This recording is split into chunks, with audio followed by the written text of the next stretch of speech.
Honorable Chairperson, sir, my esteemed colleagues, India and her people, I stand here today on behalf of my party, the All India Trinamool Congress, to speak in favour of a motion of no confidence brought against an elected government that enjoys a brute majority in what used to be the world's largest democracy. The American novelist Gertrude Stein famously said that if there is no question, there is then no answer. We are here to ask the questions in our Tum Abhi Chup Raho Republic, where the Honourable Prime Minister tells the Governor, Chup Raho, where we as elected MPs in this House are routinely told, Chup Raho.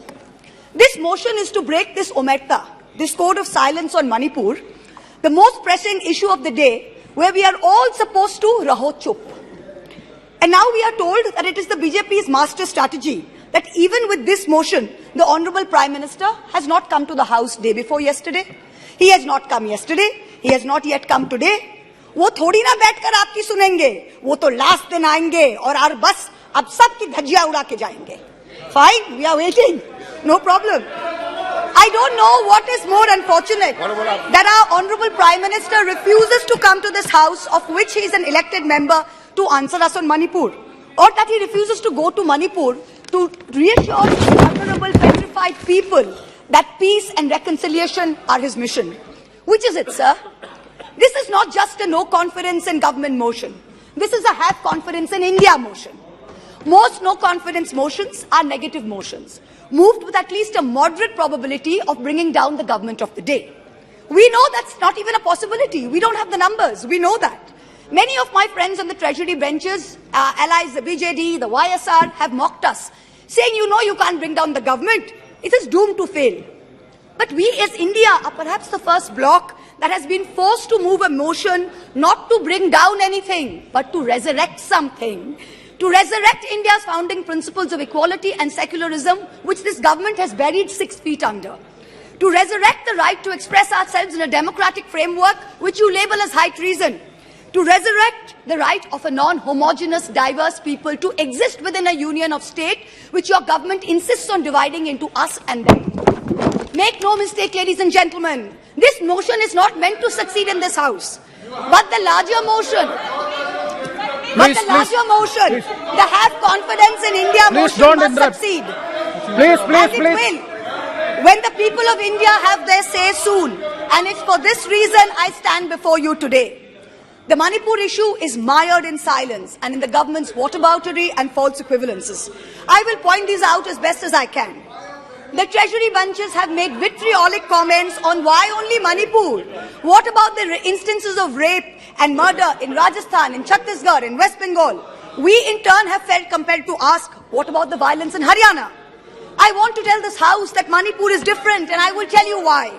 The issue in Manipur is of a hate crime against a particular community, where it is understood that police personnel of one community, possibly the same community as the Chief Minister, handed over women of another community to be raped and pillaged by a mob and made every attempt to prevent those women from seeking justice.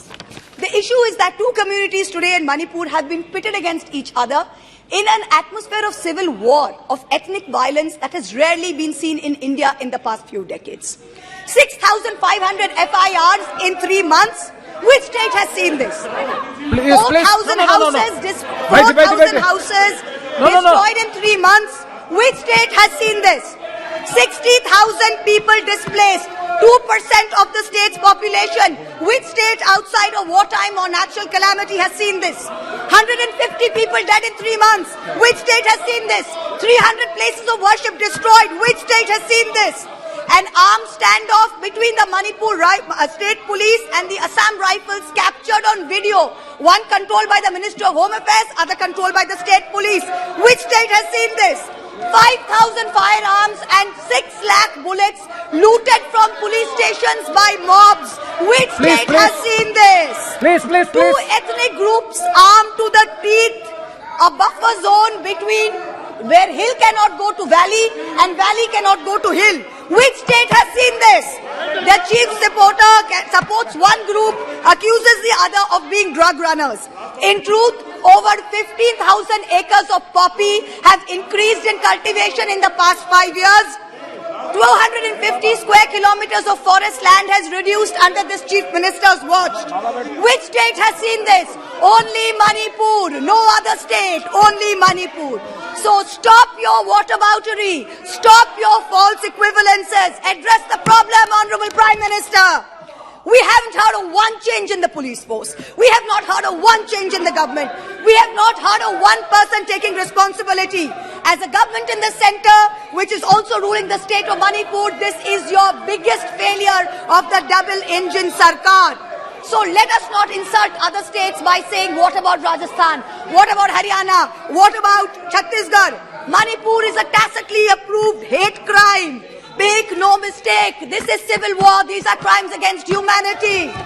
The harsh reality is while this government may have built infrastructure, it has destroyed institutions. And I will be doing an injustice to my role in parliament if I don't call this out. In Manipur, the BJP's majoritarian bravado is destroying a state and tearing apart its people. I don't want to make this about politics. But Honorable Prime Minister, if you're listening, I beg you on behalf of the people of Manipur, change the administration. Allow all parties to work together to mediate a truce. Otherwise, even after your term ends, India will echo in one voice as to what went so terribly wrong in Manipur with such terrible consequences for our country. जिस पापी को गुण नहीं गोत्र प्यारा है, समझो उसने ही हमें यहाँ मारा है. India has lost confidence in you. The spectacle of the Prime Minister of the greatest democracy bowing to a religious seers of a majority in the chamber of a new parliament fills us with shame. Police manhandling and filing FIRs against champion wrestlers against a BJP MP accused fills us with shame. 50 panchayats in 3 districts of BJP-ruled Haryana issuing letters forbidding Muslim traders entering the state fills us with shame. नफरतों की जंग ने अब देखो क्या क्या हो गया. सब्जियां हिंदू हुई, बकरा मुसलमान हो गया. No, madam. You are creating it in every state. Now, we are not, 1 minute, we are not going to be bullied. One crony capitalist is not going to make a monkey out of India's regulators and equity markets while we watch. Mamta Di is not scared. Mr. Stalin is not scared. Akhilesh Ji is not scared.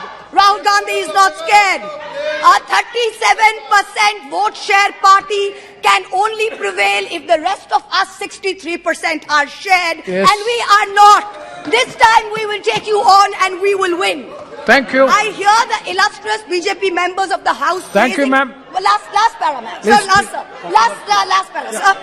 I hear the BJP members praising their own, and I quote from the Gita, you have the right to labor only and not to the fruits of labor. Everyone asks, if not Modi ji, then who? This inaction on Manipur, Honorable Prime Minister, where you had absolute power to intervene but did not, is a cornerstone after which India will say anyone but Modi. Thank you very much.